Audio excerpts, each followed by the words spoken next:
আসসালামু আলাইকুম। আমি Sheikh Mujahidul Islam Noman, building for you consultant design সলিউশনের ব্যবস্থাপনা পরিচালক।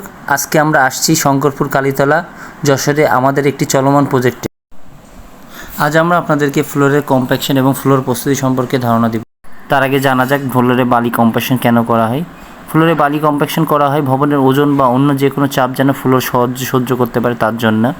ভবিষ্যতে মাটি বালি যাতে বসে না যায় সেই নিশ্চয়তা নেওয়ার জন্যে।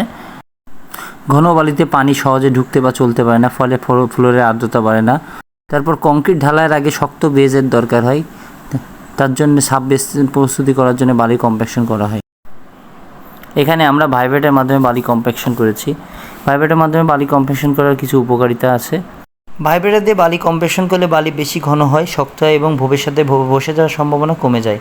কারণ ভাইব্রেটার দিয়ে বালি কম্প্যাকশন করলে বালির ভয়েডের পরিমাণ কমে যায়, এতে ঘনত্ব বেড়ে যায়। ঘনত্ব বাড়ার ফলে মাটি বেশ শক্ত ও স্থিতিশীল হয়, ফলে নির্মাণ কাজের জন্য ভালো ভিত্তি তৈরি হয়। এছাড়া অনেকে দুর্মুজ বা রড ব্যবহার করে বালি কম্প্যাকশনের জন্য, তবে আমার রিকমেন্ড থাকবে আপনারা বালি কম্প্যাকশনের জন্য ভাইব্রেটার ব্যবহার করুন। এই ছিল আমার ভাইব্রেটার নিয়ে বালি কম্প্যাকশন সম্পর্কে বিস্তারিত। আশা করি বিষয়টা এখন পরিষ্কার।